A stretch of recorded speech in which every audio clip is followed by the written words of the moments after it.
Hello students, आप सबको अपने चैनल में स्वागत करती हूँ। आज का ये वीडियो क्लास 10th का ऑब्जेक्टिव क्वेश्चन आंसर करेंगे। इससे जो कि चैप्टर वाइज और टॉपिक वाइज रहेगा। इससे यानी कि इससे पहले वाला पार्ट 1 में हम इसका बायोलॉजी का शुरू किए थे, तो ये बिल्कुल ऑब्जेक्टिव क्वेश्चन होगा क्लास 10th का, यानी कि चैप्टर वाइज लेंगे और उसका टॉपिक वाइज लेंगे। इससे क्या होगा, आप चाहे क्लास 10th में हो या फिर बायोलॉजी से संबंधित जो भी एग्ज़ाम होगा, चाहे वो बीपीएससी टीआरई 4 हो या फिर एस्टेट हो, तो उनके लिए जो है ये काफ़ी हेल्पफुल होगा, क्योंकि ये बायोलॉजी से संबंधित है और ऑब्जेक्टिव है। ठीक है, हम इसमें क्या करते हैं, डिटेल एक्सप्लेनेशन के साथ आपको बताते हैं, ताकि आपको एग्ज़ाम में जो है वो काफ़ी हेल्पफुल रहेगा।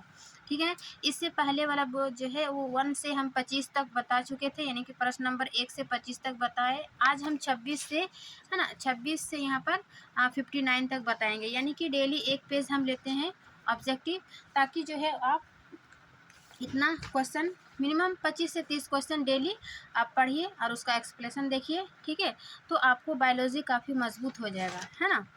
तो चलिए देखिए, ये है बायोलॉजी शुरू किए थे किसका, चैप्टर 1 जैव प्रक्रम का। ठीक है ना, उसी का जो इससे संबंधित जितना भी ऑब्जेक्टिव है प्रीवियस ईयर में पूछा गया है, या फिर ऑब्जेक्टिव इससे जो बनने वाला क्वेश्चन है वो इसमें दिया हुआ है ना। देखिए पीछे में दिया हुआ है कि 25 में पूछा गया है, तो इस प्रकार प्रीवियस ईयर भी क्वेश्चन इसमें मिक्स है, और फिर जो कि आने वाला एग्ज़ाम में वो संभावित प्रश्न इसमें दिया हुआ है। तो चलिए बिना देरी के शुरू करते हैं। आज का प्रश्न पहला, यानी कि 26 नंबर क्या है कि ऑक्सीजन के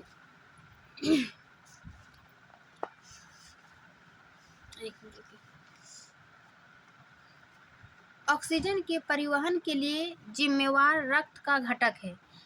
रक्त का घटक यानी कि रक्त का घटक पहले क्या है, आरबीसी है, डब्ल्यूबीसी है और रक्त पट्टिकाणु है। ये सभी जो है वो रक्त के घटक है। लेकिन रक्त के घटक में भी क्या बोल रहा है कि ऑक्सीजन के परिवहन के लिए कौन सा रक्त के घटक जिम्मेवार है। ठीक है, तो इसका आंसर हो जाएगा 26 का ए, यानी कि आरबीसी। क्योंकि आरबीसी में जो है वो हीमोग्लोबिन होता है ना, हीमोग्लोबिन होने के कारण ये आरबीसी रेड ब्लड सेल होता है। जो क्या है, हीमोग्लोबिन एक प्रकार का प्रोटीन है। ये ऑक्सीजन से जो है वो बंधा होता है ना, और ये फेफड़ों से शरीर के विभिन्न ऊतकों तक पहुंचा देता है। कौन, आरबीसी ऑक्सीजन को। तो ये ऑक्सीजन के परिवहन के लिए ये आरबीसी जिम्मेवार है। ठीक है, अब दूसरा प्रश्न है कि कामरूप परिशेषिका किसका हिस्सा है। ये जो कामरूप परिशेषिका है ये क्या है, एक अवशेषी अंग है ना। अवशेषी अंग जैसे कि हमारे शरीर में अपेंडिक्स हो गया और कान के पास कुछ हड्डी पाई जाती है, तो ये क्या है, अवशेषी अंग है। ये बड़ी आंत, ये बड़ी आंत का हिस्सा है, मीन्स बड़ी आंत में पाई जाती है। जो कि तो बड़ी आंत किसका हिस्सा है, तंत्रिका तंत्र, आहार नाल, बाह्य तंत्र या प्रजनन तंत्र। तो आहार नाल क्या है, बड़ी तंत्र का हिस्सा है ना, बड़ी आंत का। तो बड़ी आंत में ही ये कामरूप परिशेषिका पाई जाती है, जो कि एक अवशेषी अंग है। ये क्या करता है, जो कि शाकाहारी जंतु जो होती है उस, क्योंकि वो शाकाहारी में सेलुलोज है ना, सेलुलोज के पाचन के लिए ये जिम्मेवार होता है। तो 27 का हो जाएगा ए कि आहार नाल में ये कामरूप परिशेषिका पाए जाते हैं, जो कि बड़ी आंत का हिस्सा है। ठीक है, फिर 28 नंबर कि प्रकाश की ओर प्ररोह की गति है, मीन्स जो प्रकाश की ओर गति होता है तो उसको क्या बोलते हैं, गुरुत्वानुवर्तन, जलानुवर्तन और रसायनानुवर्तन, या कि प्रकाशानुवर्तन। तो इसका 28 का डी होगा कि जो प्रकाश की ओर गति करता है तो उसको क्या कहेंगे, प्रकाशानुवर्तन। ठीक है ना, यानी कि फोटोट्रोपिज्म। ये क्या, प्रकाश के प्रति जो है प्रतिक्रिया कर वृद्धि या गति करता है। ठीक है ना, ये प्रकाश की स्रोत की ही ओर, जैसे कि जिस ओर प्रकाश पौधों को मिल रहा है उसी ओर क्या करेगा, ये गति या फिर वृद्धि होती है। ठीक है, जबकि जलानुवर्तन में जल की ओर, ठीक है, गुरुत्वानुकर्षण में नीचे की ओर, है ना। तो ये नाम से ही पता चल रहा है कि प्रकाश की ओर प्रकाशानुवर्तन होगा। 28 का डी नंबर। फिर है 29 का कि जैव आवर्धन प्रदर्शित करने वाला रसायन है। जैव आवर्धन क्या है कि जब हम खाद्य श्रृंखला पढ़ रहे हैं कि एक के बाद, तो उसमें जो सबसे ऊपर की ओर है, इसमें एक श्रृंखला से यानी कि एक लेवल से दूसरी लेवल में ये उसकी उच्च सांद्रता की ओर बढ़ते जाता है ना, इसी को कहेंगे जैव आवर्धन। तो ये जो डीडीटी है यानी कि 29 का डी नंबर, डीडीटी का फुल फॉर्म होता है कि डाइक्लोरो डाइफिनाइल और ट्राइक्लोरोईथेन। ठीक है ना। ये जो है एक प्रकार का कीटनाशक है जो कि रसायन का उत्कृष्ट उदाहरण है डीडीटी। तो ये जैव आवर्धन प्रदर्शित करने वाला रसायन ये मुख्यतः डीडीटी ही है। तो 29 का हो जाएगा बी नंबर। ठीक। फिर है 30 नंबर कि रंध्र का मुख्य कार्य है। रंध्र यानी कि पत्तियों में जो पाया जाता है ना, स्टोमेटा, ये क्या करता है, प्लांट में वाष्पोर्जन और गैसों के विनिमय के लिए ये मुख्य कार्य है। यानी कि जो भी इसके जो स्टोमेटा है ये ऑक्सीजन और कार्बन डाइऑक्साइड का जो आदान प्रदान होता है तो इन्हीं स्टोमेटा के द्वारा होती है ना। और इस स्टोमेटा में जो प्लांट की एक्स्ट्रा जल होती है ना, तो उसको वाष्पोर्जन के माध्यम से बाहर निकलता है इसी स्टोमेटा के द्वारा। तो इसका सही आंसर हो जाएगा 30 का बी कि रंध्र का मुख्य कार्य गैसों का विनिमय एवं वाष्पोर्जन। ठीक है ना, 30 का बी। फिर है 31 का कि पौधों के उत्सर्जी पदार्थ है। जिस प्रकार जंतु में भी उत्सर्जी पदार्थ होता है ना, जैसे कि मलमूत्र, ये सब क्या उत्सर्जी पदार्थ है, तो उस प्रकार पौधे में भी उत्सर्जी पदार्थ होता है। तो इसका हो जाएगा टेनिन, रेजिन, गोंद। कौन सा होगा, तो इसका जो है सभी हो जाएगा है ना। ये पौधे के उत्सर्जित टेनिन भी है, रेजिन भी है, गोंद भी है। रेजिन जो है वो बबूल का उत्सर्जी पदार्थ है, उसी प्रकार गोंद भी होता है, टेनिन भी होता है ना। तो 31 का डी इसका सही आंसर हो जाएगा। फिर 32 कूटपाद किसमें पाया जाता है, यानी कि कूटपाद किसमें पाया जाता है, तो इसका सही आंसर हो जाएगा अमीबा। अमीबा का स्ट्रक्चर जो होता है ये इस प्रकार अनियमित होता है ना, इसी को कहेंगे कूटपाद। कूटपाद क्या करता है, ये जो भी खाद्य पदार्थ होता है ना, तो इसको क्या करता है, घेर लेता है या फिर पकड़ लेता है। ठीक है ना, ये अपने अंदर, और इसी के अंदर पाचन और उत्सर्जन सभी क्रिया होती है। तो इसको क्या कहेंगे, यानी कि अमीबा में जो है गति करने और भोजन करने के लिए ये कूटपाद यानी इसी को सीडोपोडिया का क्या करता है, उपयोग करता है। तो 32 का सही आंसर हो जाएगा सी अमीबा। ठीक। अब 33 का क्या है कि प्रकाश संश्लेषण होता है, यानी कि प्रकाश संश्लेषण किस में होता है, पौधा में। पौधे के किस भाग में, पत्ती के जो स्टोमेटा अभी बताए कि छिद्र जो होता है जो कि गैसों का विनिमय और ट्रांसपिरेशन के लिए उत्तरदायी है। तो ये प्रकाश संश्लेषण कब होता है, रात में, दिन में, या फिर दिन रात, या सुबह शाम। क्योंकि प्रकाश संश्लेषण के लिए जो है वो सूर्य के प्रकाश का उपयोग होता है। सूर्य के प्रकाश और कार्बन डाइऑक्साइड, जल है ना, ये क्या करता है, सभी प्रकाश संश्लेषण करके ये खाद्य पदार्थ का संश्लेषण करते हैं। तो इसको प्रकाश संश्लेषण के लिए सूर्य की आवश्यकता है। तो सूर्य कब होगा, दिन की रात। तो इसका सही आंसर हो जाएगा 33 का बी नंबर, यानी कि दिन में। प्रकाश संश्लेषण की क्रिया कब होती है, दिन में। ठीक है ना, क्योंकि इसका जो आवश्यकता है सूर्य के प्रकाश, कार्बन डाइऑक्साइड, जल, तो बी सही होगा। ठीक है। अब 34 का है कि क्लोरोफिल वर्णक का रंग, यानी कि क्लोरोफिल किस रंग का है, क्या हरा, नीला, लाल, सफ़ेद। तो इसका 34 का हो जाएगा ए हरा, यानी कि क्लोरोफिल वर्णक का रंग क्या है, हरा है ना, जिसके कारण पत्ती हरा दिखाई देता है। ठीक है ना, या फिर हरा होता है। फिर है 35 का कि रक्त में आयरन की कमी से होने वाला एक रोग है। जब हमारे रक्त में आयरन की कमी हो जाती है तो कौन सा रोग होता है, तो 35 का सी हो जाएगा कि एनीमिया है ना। एनीमिया, ये रक्त में आयरन की कमी से हो जाती है। ठीक है ना। बाकी जो ये हाई ब्लड प्रेशर ये 120/80 से अधिक होती है तो मधुमेह है ना, ये अग्नाशयी रस मधुमेह जो है ना, ये हार्मोन के कारण होता है। उसके बाद टीबी जो है ये बैक्टीरिया के कारण है ना, ट्यूबरकुलोसिस। तो 35 का सही हो जाएगा सी एनीमिया।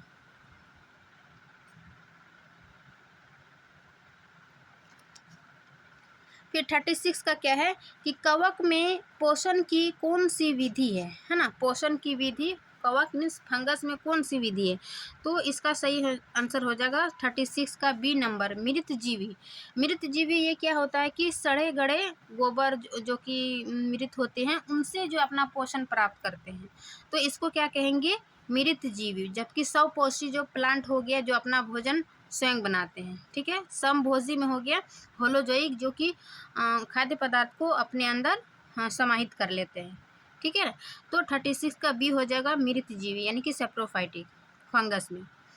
ऑक्सिन है 37 का। ऑक्सिन क्या है? ऑक्सिन जो है ये एक प्रकार के प्लांट हार्मोन है ना, जो पौधे की वृद्धि के लिए उत्तरदायी होता है, ठीक। तो ऑक्सिन क्या है? एक हार्मोन है। कौन सा हार्मोन? प्लांट हार्मोन, जो क्या करते हैं? पौधे की वृद्धि के लिए जिम्मेवार होते हैं। तो 37 का सी सही होगा।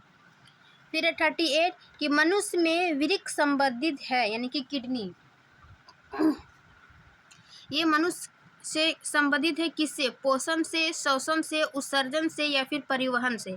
तो 38 का सही आंसर हो जाएगा उत्सर्जन से, क्योंकि उत्सर्जन तंत्र में किडनी है, यूट्रस है ना, मूत्राशय है, ये सभी क्या है? उससे संबंधित है।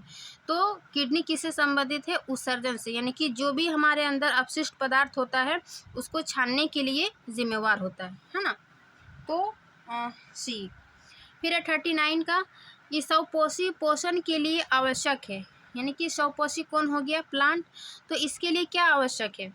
कार्बन डाइऑक्साइड, सूर्य के प्रकाश, क्लोरोफिल या सभी। तो इसका आंसर हो जाएगा सभी, क्योंकि स्वपोषी पौधे पोषण जो है वो प्लांट ही करते हैं। किसके माध्यम से? प्रकाश संश्लेषण के माध्यम से, जो कि इसको चाहिए सूर्य की प्रकाश, कार्बन डाइऑक्साइड, क्लोरोफिल, जल है ना, क्लोरोफिल पत्ती में पाई जाती है। तो इसका सही आंसर हो जाएगा कि सभी जो है वो स्वपोषी पोषण के लिए आवश्यक है।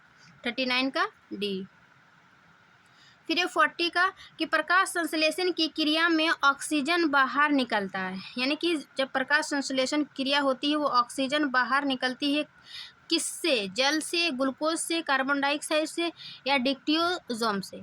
तो इसका सही आंसर हो जाएगा जल से, क्योंकि जल के H2O के जो अणु होते हैं ये तोड़कर ऑक्सीजन है ना, ऑक्सीजन ये बाहर निकलती यानी कि मुक्त होती है, तो जल होगा।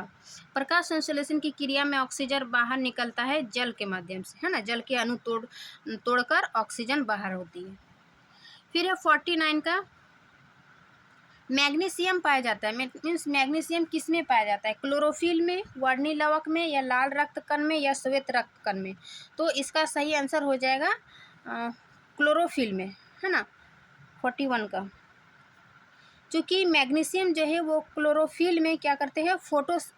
पत्तियों में जो क्लोरोफिल पाई जाती है वो प्रकाश संश्लेषण के लिए जरूरी होती है ना, तो इसीलिए क्लोरोफिल में मैग्नीशियम तत्व पाया जाता है। 41 का ए। फिर है 42 का कि विश्राम की अवस्था में मनुष्य का हृदय 1 मिनट में कितनी बार धड़कता है? ये तो सभी को पता है। 42 का ए नंबर यानी कि 72 बार। विश्राम की अवस्था में मनुष्य के हृदय 1 मिनट में 72 बार धड़कता है। 42। अब हम देखेंगे 43 का, ठीक है ना। 43 क्या है कि पौधों में जाइलम द्वारा पदार्थों का स्थानांतरण होता है। मीन्स देखिए ये जो संयोजी ऊतक है ना, vascular बंडल जो होता है प्लांट में, vascular बंडल है ना, इसमें क्या होता है? जाइलम और फ्लोएम है ना, जाइलम और फ्लोएम। ये क्या करते हैं? जाइलम जल को क्या करता है? जाइलम जल के परिवहन के लिए उत्तरदायी है और फ्लोएम भोजन के लिए उत्तरदायी है, ठीक है ना। तो यहाँ पर पूछ रहा है कि पौधों में जाइलम द्वारा पदार्थों का स्थानांतरण होता है क्या नीचे की ओर, ऊपर की ओर, ऊपर एवं नीचे की ओर, इनमें से कोई नहीं। तो चूंकि जो है जल क्या करता है? जड़ से, है ना, जल क्या करता है? जड़ से पत्तियों तक पहुंचाता है। जो भी जल में खनिज, जल खनिज होता है उसको क्या करते हैं? पत्तियों तक पहुंचाने का कार्य कौन करता है? जाइलम। ये क्या होता है? ऊपर की ओर गति करता है, एक दिशीय, है ना, यानी कि नीचे से ऊपर की ओर, जाइलम। जबकि फ्लोएम जो है, चूंकि ये भोजन कहाँ बनती है? पत्तियों में, प्रकाश संश्लेषण के माध्यम से।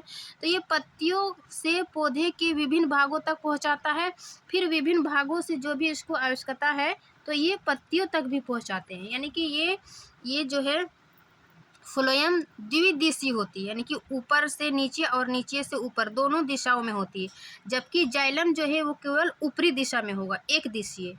तो इसका सही आंसर हो जाएगा 43 का बी नंबर, ऊपर की ओर। जाइलम केवल ऊपर की ओर, जबकि फ्लोएम ऊपर एवं नीचे दोनों की ओर, द्विदिशीय, और एक जाइलम जो है एक दिशीय हो।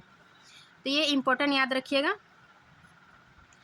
44 का देखेंगे कि मनुष्य में प्रमुख उत्सर्जी अंग है। मीन्स मनुष्य में जो उत्सर्जी अंग ये क्या है। जब भी हम उत्सर्जन तंत्र के बारे में पढ़ रहे थे तो किडनी पढ़ रहे थे ना। किडनी से ये क्या करते हैं, जो भी अपशिष्ट उत्पाद होता है उसको छानने के लिए जिम्मेवार होता है ना, अपशिष्ट पदार्थ को छानने और मूत्र के उत्पादन करने के लिए। तो इसका 44 का सही हो जाएगा सी, किडनी। फिर 45 का कि अमीबा अपना भोजन किसके द्वारा पकड़ता है। अभी एक क्वेश्चन देखिए कि अमीबा, तो इसका आंसर हो जाएगा कुटपाट के माध्यम से ये क्या करता है, भोजन को घेरता है या फिर पकड़ लेता है।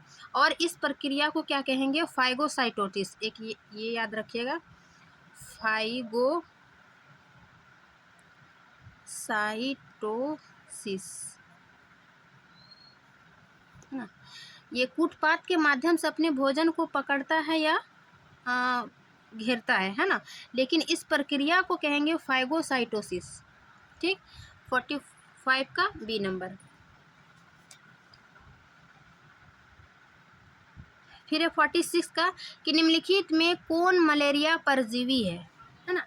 मलेरिया परजीवी कौन है, तो इसका सही आंसर हो जाएगा प्लाज्मोडियम, 46 का ए है ना। चूंकि प्लाज्मोडियम जो है एक प्रोटोजोआ परजीवी है ना, प्रोटोजोआ परजीवी है जो मलेरिया रोग का कारण बनता है। ये क्या है, प्रोटोजोआ परजीवी है प्लाज्मोडियम, जो मलेरिया के रोग का कारण बनता है। तो इसका सही आंसर हो जाएगा 46 का ए नंबर। ठीक है। 47 का कार्बोहाइड्रेट, प्रोटीन तथा वसा के पूर्ण पाचन का स्थल निम्नलिखित में से कौन सा है। मीन्स कार्बोहाइड्रेट, प्रोटीन तथा वसा का पूर्ण पाचन जो है वो कहाँ पर होती है, तो इसका सही आंसर हो जाएगा छोटी आंत में। जबकि पाचन, कार्बोहाइड्रेट का पाचन जो है वो हमारे मुख से ही स्टार्ट हो जाती है, यानी कि जो मुंह में जो लार होती है ना, माइलेज नामक, तो वो वहीं से शुरू हो जाती है। लेकिन पूर्ण पाचन जो है कार्बोहाइड्रेट, प्रोटीन, वसा का, ये छोटी आंत में होती है। 47 का सी नंबर। ठीक है। फिर है 48 का खुला परिसंचरण तंत्र पाया जाता है, यानी कि ओपन सर्कुलेटरी सिस्टम किस में पाई जाती है ना। तो ये जो है कुछ अकशेरुकी जीव होता है ना, ये क्या करता है, रक्त को सीधे ऊतक के संपर्क में होता है। जैसे कि इसका सही आंसर हो जाएगा कॉकरोच, क्योंकि इसमें जो है परिसंचरण तंत्र का कोई विशेष अंग नहीं पाया जाता है जैसे कि हार्ट या फिर परिसंचरण तंत्र में जो अंक है ना, जैसे कशेरुकी जंतु में, तो वो अकशेरुकी जंतु में नहीं पाया जाता है। इसीलिए जो है इसका रक्त जो है वो सीधे ऊतक के संपर्क में आता है, इसलिए इसको ओपन सर्कुलेटरी सिस्टम पाया जाता है। 48 का सी नंबर सही होगा कॉकरोच में। फिर 49 कि हमारे शरीर में कौन सा हार्मोन कार्बोहाइड्रेट, प्रोटीन तथा वसा के उपापचय का नियंत्रण करता है। मीन्स कौन कार्बोहाइड्रेट, प्रोटीन तथा वसा के उपापचय यानी कि मेटाबॉलिज्म को कौन कंट्रोल करता है। ठीक है ना। तो इसका सही आंसर हो जाएगा 49 का बी नंबर, थायरॉक्सिन हार्मोन। ये क्या करते हैं, हमारे शरीर में कार्बोहाइड्रेट, प्रोटीन, वसा के उपापचय यानी कि मेटाबॉलिज्म को क्या करते हैं, कंट्रोल करते हैं, है ना। इसीलिए थायरॉक्सिन हार्मोन बैलेंस होना बहुत ज़रूरी है। ठीक है ना, 49 का बी नंबर। और बाकी जो है टेस्टोस्टेरोन, एस्ट्रोजन, ये सब क्या है, हार्मोन है ना। ये एस्ट्रोजन फीमेल और टेस्टोस्टेरोन मेल हार्मोन। इंसुलिन के वही मधुमेह जो रोग होता है इसमें जो हम बताए थे इंसुलिन हार्मोन के कारण, है ना। 35 का बी, तो 49 का बी सही होगा। अब 50 देखेंगे कि श्वसन किस प्रकार की रासायनिक प्रक्रिया है। ठीक है। इसका श्वसन किस प्रकार का रासायनिक प्रक्रिया है, तो इसका सही आंसर हो जाएगा उष्माक्षेपी यानी कि एक्सोथर्मिक। ये क्या होता है, इस दौरान जो है जब भी हम श्वसन लेते हैं, श्वास लेते हैं, तो क्या होता है, ऑक्सीजन लेते हैं और कार्बन डाइऑक्साइड छोड़ते हैं। लेकिन इस दौरान जो है कार्बन डाइऑक्साइड छोड़ने के साथ साथ ये ऊष्मा भी उत्पन्न करता है। खुद से देखिए नाक में रख के कि जब हम ऑक्सीजन लेते हैं और कार्बन डाइऑक्साइड छोड़ते हैं तो हमें गर्म महसूस होती है। तो इससे क्या पता चलता है कि ऊष्मा जो है वो रिलीज हो रही है ना। तो ये ऊष्मा उत्पन्न होना ये ऊष्माक्षेपी अभिक्रिया कहलाती है, ठीक है ना। इसमें क्या होता है कि ऊष्माक्षेपी अभिक्रिया, इसमें ग्लूकोज की ऑक्सीकरण से जो है वो ऊर्जा मुक्त होती है। जब भी हम श्वसन में क्या होता है, ग्लूकोज का ऑक्सीकरण, इससे ऊर्जा मुक्त होती है। इसीलिए 50 का बी नंबर हो जाएगा कि श्वसन एक प्रकार का ऊष्माक्षेपी अभिक्रिया है, ठीक है। जबकि संयोजन, अपचयन, उपचयन ये सब हम केमिस्ट्री में डिटेल अभिक्रिया पढ़े हैं। यदि आप इस चैप्टर का पूरा थ्योरी या फिर इसका प्रश्न उत्तर देखना चाहते हैं तो चैनल पर प्लेलिस्ट बना हुआ है। इसका हम कंप्लीट 1 शॉर्ट थ्योरी मतलब बताए हैं। तो यदि आप नहीं देखे हैं तो वहाँ चैनल पर प्लेलिस्ट जाके देख सकते हैं, ठीक है ना। उसमें जो है वो काफ़ी अच्छे से हम एक NCERT का पॉइंट टू पॉइंट एक सिस्टमेटिक ढंग से नोट्स तैयार करके आपको बताए हैं, ताकि आप कम समय में जो है वो बेहतर तैयारी कर पाएँ, ठीक है। तो अब नेक्स्ट क्वेश्चन देखते हैं 51 का कि किस पौधे में रंध्र अनुपस्थित रहते हैं। देखिए सामान्यतः सभी पौधे में जो है वो रंध्र पाए जाते हैं, क्योंकि वो रंध्र का कार्य क्या देखें कि ये गैसों का विनिमय के लिए जिम्मेवार है और वाष्पोर्जन के लिए, है ना, ट्रांसपिरेशन के लिए। तो किस प्लांट में जो है वो रंध्र नहीं पाए जाते हैं, क्योंकि आम, नागफनी, इन कनेर ये सभी क्या है, स्टोमेटा पाई जाती है। जबकि हाइड्रिला जो है इसमें स्टोमेटा प्रेजेंट नहीं होता। क्यों? क्योंकि यह जो हाइड्रिला है एक जलीय प्लांट है, यानी कि जल में पाए जाते हैं, इसीलिए इसमें जो है स्टोमेटा नहीं होता है। क्योंकि जल में डूबा होने के कारण, इसके पत्ती जो है जल में डूबे रहने के कारण ये क्या होता है, गैसों का आदान प्रदान सीधे सतही क्षेत्र से ही हो जाता है ना, इसीलिए इसमें कोई स्टोमेटा नहीं होता है। 51 का बी हाइड्रिला। अब 52 का देखते हैं कि रक्त में ऑक्सीजन का वाहक है। अभी हम एक क्वेश्चन फर्स्ट में पढ़े थे, यहाँ पर देखिए, ऑक्सीजन के परिवहन के लिए जिम्मेवार रक्त का कौन सा घटक है, तो आरबीसी हो जाएगा। और आरबीसी में क्या था, हीमोग्लोबिन, है ना। तो यहाँ पर भी वही प्रश्न है कि रक्त में ऑक्सीजन का वाहक कौन होगा, आरबीसी। आरबीसी में कौन, हीमोग्लोबिन है। तो 52 का सी सही हो जाएगा, हीमोग्लोबिन, क्योंकि ये एक प्रकार के प्रोटीन है ना, जो कि फेफड़ा से क्या करता है, विभिन्न ऊतकों तक ये ऑक्सीजन पहुंचाता है, ठीक है ना। तो सही हो जाएगा 52 का सी नंबर, हीमोग्लोबिन। फिर है 53 का कि जीवन की एक महत्वपूर्ण विशेषता है, मीन्स जीवन की एक महत्वपूर्ण विशेषता क्या है। तो इसका सही आंसर हो जाएगा वृद्धि, यानी कि ग्रोथ। ये क्या है, सभी जीवों में, सभी जीवित जीवों के लिए यह एक महत्वपूर्ण विशेषता है, ठीक है ना। 53 का बी। 54 का देखते हैं, मानव गुर्दे का आकार होता है गोलाकार, आयताकार और सेम के बीच का आकार। गुर्दा यानी कि किडनी किस प्रकार का होता है, ये इस प्रकार, है ना, दोनों ओर। तो ये किस आकार है, गोलाकार है या आयताकार है या फिर सेम के बीच का आकार है। तो इसका 54 का सही हो जाएगा सी नंबर, सेम के बीच का आकार क्या है, मानव के किडनी यानी कि गुर्दे का आकार है, ठीक है। 54 का सी। फिर है 55 का, ग्लाइकोलाइसिस होता है, यानी कि ग्लाइसोलाइसिस की क्रिया किसमें होती है, कोशिका दरों में, माइटोकॉन्ड्रिया में, या गोल्जी कॉम्प्लेक्स में, या क्लोरोप्लास्ट में। तो इसका सही आंसर हो जाएगा कोशिका दरों, यानी कि साइटोप्लाज्म में ये ग्लाइकोलाइसिस की क्रिया होती है, ठीक है ना। 55 का बी नंबर। फिर 56 का देखते हैं कि लेटेक्स सामान्यतः कहाँ पाया जाता है। लेटेक्स यानी कि जो एक प्रकार का उत्सर्जी अंग है प्लांट का, है ना। तो जैसे बरगद में देखें कि रेजिन है, पीपल में भी होता है।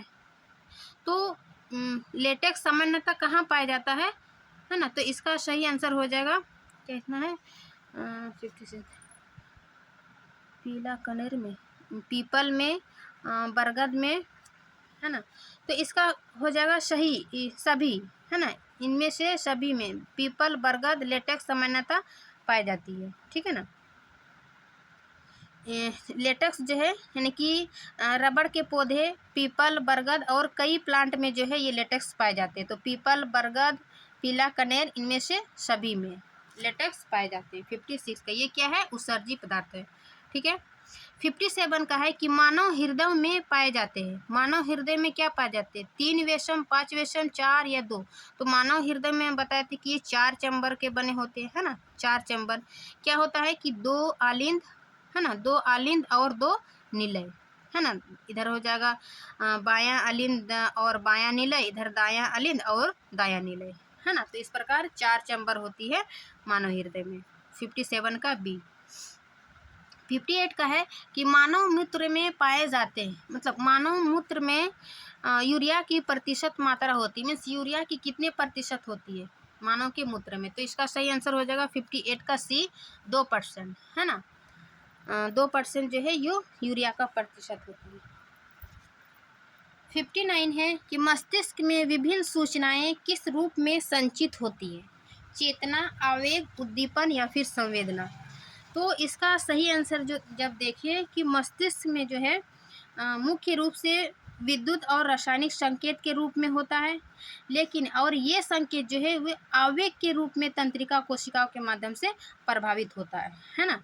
इसका हम डिटेल लेक्चर में देख लीजिए, है ना, जो तंत्रिका का स्ट्रक्चर बना के बताए हैं कि उसमें किस प्रकार आवेग जो है एक माध्यम से दूसरे माध्यम में पहुंचती है। तो आवेग क्या करता है कि जब कोई उद्दीपन होता है तो है ना, ये न्यूरॉन में एक आवेग उत्पन्न होता है और ये क्या करता है एक तंत्रिका कोशिका से दूसरे तंत्रिका कोशिकाओं में संचरित होता है। तो इसका सही आंसर हो जाएगा 59 का बी नंबर, आवेग। ये क्या करता है, मस्तिष्क में जो भी सूचनाएं मिलती है तुरंत एक तंत्रिका कोशिकाओं से दूसरी कोशिकाओं में संचरित होता है। ठीक है, 59 का बी। तो आज का हम यहीं तक रखते हैं, ठीक है ना। ये पार्ट 1 में हम यहाँ तक बताए थे, आज पार्ट 2 हम ये 59 क्वेश्चन तक रखते हैं। अब नेक्स्ट पार्ट में इसका जो है वो 60 से बताएंगे।